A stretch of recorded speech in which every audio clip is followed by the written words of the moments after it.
This is a Grandmaster guide? Fellas, the Fallen Saber is your Grandmaster this week. Now, normally I would be like, yo, such an easy Nightfall. You'll be able to just smoothly get on through this thing. A-okay. The problem are these acute burns. Yes, 50% more arc damage received, and in a strike like the Fallen Saber, that means you die a lot. Painfully so. The boss room is the least of your concerns. Matter of fact, I would say the boss room is the easiest room here. Everything else, though, absolute hell. This has never been a Nightfall that I deem to be a hard Nightfall, but this week was definitely a challenge. Now, modifiers this week include things like Arachno, champions being Barrier and Overload, Radar disabled, all the Grandmaster modifiers. You will be facing Arc and Void shields, but honestly, if you have an Arbalest, it'll chew through both of those just fine. This will allow you to use Arc weapons and all your other slots to take advantage of that increase in 25% more damage. Now, honestly, my loadout hasn't really changed that much from last week. I'm still rocking Arbalest. I'm also rocking Hothead. Funny enough, Hothead is actually what's dropping this week. And if you don't have a God Roll Hothead, this is what one of those looks like. Explosive lights, tracking, impact casing is nasty. This is honestly, guys, one of my favorite rocket launchers in the game. Very, very good, especially with these burns. Now, considering we're dealing with Overload champions, I'm actually rocking the 7th Seraph submachine gun. You can also rock the Ikelos SMG, but Les was actually rocking Divinity, which really helps those Overload champions. I think Divinity is so good, especially when you combine it with things like Arbalest, that increase in precision damage. It really does chew through Overloads very fast. Now, this is kind of my glass cannon loadouts, but honestly, if I was really trying to go for survivability, Wrist Runner all day long, guys. And we've used Wrist Runner in the past. It'll pretty much be activated at all times for you, but you may want to really consider it considering how much arc damage is constantly peppering you. Now, let's talk about how to get through this Nightfall effectively and easily. I'm all about low stress, which is why if you've seen the Cheese Forever cheese here, you want to go to the War Sat, activate it, and then proceed to go to the right side here and look where my reticle is. I'm like literally right there, just notched up to the right of this War Sat's leg. Now, the reason why I'm doing this is I'm activating the emote Chair Pop. This will put my head halfway in and halfway out. For some unknown reason, this actually makes me immune to literally everything. Like, no joke, literally everything. You can straight up just chill here. This will allow you to fully cap everything within like 3.5 minutes. Now, once you get 100 there on the War Sat cap, everything will despawn. Wait for everything to despawn. Your fire team should be just like chilling and hiding right now. And the only thing that's left will be the 2 Overload champions and the Barrier champion. Deal with those guys and then proceed to push down low. Now, when you push down low, this is where we were getting a lot of rub with my fire team, because in the past,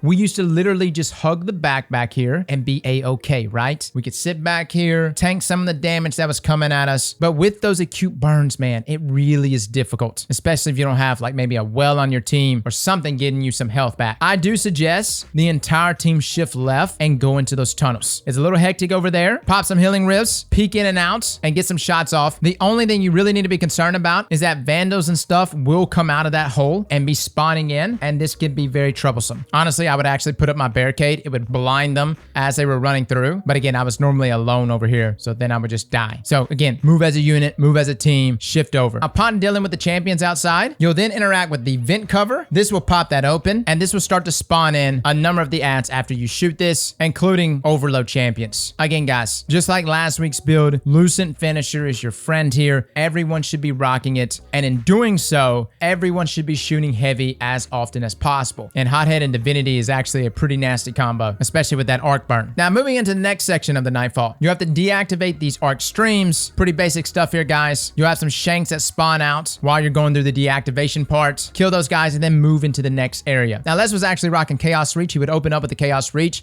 clear out a lot of ads in here, and then we would begin to deal with the champions in the back, which was an Overload champion. Now, upon dealing with that champion, a Barrier champion will spawn. Now, this Barrier champion can get really annoying, because right behind that Barrier champion will be some Overload champions, which can also gain immunity. The best way to really deal with this is just instantly yeet, which is what I was doing. But if you wait just a tad bit long, when you go into yeet, you can also hit the Overload champions with the Barrier champion. But the main focus should be to instantly take out that Barrier champion and then proceed to move to those Overload champions and deal with those guys. Now, going into the next area, this room is also another problem area, primarily because of those trace rifles, right? Everything can pretty much track you, even when you dip back into cover. Main thing is work your way from the top down to the bottom. You have a barrier champion up top. Deal with that guy, then the trash ads, and then look down below. You'll have some overload champions there. Deal with them. There'll be 3 stacked on top of each other, which is pretty annoying. But upon dealing with those guys, get some finishes off, top that heavy ammo off for the boss room, and then move down to where the saber is. Now, again, just like in the past, we still like to hug these stairs. The boss will spawn there in the middle, and dude, with these acute burns, man, it's so easy to shred this guy now. Instantly pop him up, and upon knocking off a quarter of his health, he'll actually back up, go into immunity, and spawn a bunch of ads, including a barrier champion there in the middle. Deal with that barrier champion and the ads, and he'll go back to the middle. You'll proceed to do more damage to him and get him to half health. Now, when he goes into half health, he'll spawn not only some barrier champions, but be very careful, he'll actually spawn snipers on either side, and they will one-shot you. But upon dealing with all those guys and that barrier champion, you'll be in that final half of his health, and this is when you want to just open up with everything you got, guys. Rockets, supers, divinity, everything here, and instantly shred them, and voila, you're done with this Nightfall. Again, dropping this week is the Hothead. Just make sure as you are doing this Nightfall, you are also picking up those contender cards, so you are simultaneously getting platinum medallions while going for the Hothead. And by the way, if you're looking for a guide on how to get through Guardian games, maximizing laurels, medallions, all that stuff, a link to that will be in the description below. My last suggestions for builds on this Nightfall, you definitely want to be double stacking thermal shock plating. Whoever is going in for finishes 100% needs to be taking advantage of reactive pulse and get that overshield when you go for that finish. And if you're looking just to stay alive, you can stack thermal shock with wrist runner, and we're talking like maximum tankiness against that arc damage. So fellas, good luck. Don't get overly frustrated. My fire team actually got really frustrated because this used to be such an easy Nightfall. But if you notice your like team is getting wrecked in the Fallen Saber, don't be like, oh my god, our team sucks. It's Billy, man. He's always been the weakest link. He keeps throwing. Dude, that's actually not it. Like legitimately, these burns changed the Nightfalls for me, and some are way more difficult than others. The only other suggestion we had about this Nightfall was actually swapping out one of our team builds. Instead of all of us using offensive supers, I was rocking Yeet Titan, Les was rocking Chaos Reach, and Bombad was rocking a Nova, to instead rock our Ozymancy build with stasis and just lock everything down with turrets, which actually might help. Again though, when it comes to those turrets and stasis in general, it does pose a problem against overload champions as it unstuns them. Well, fellas and ladies, thank you all for coming and watching, and as always, slap that like button like your mama told you right.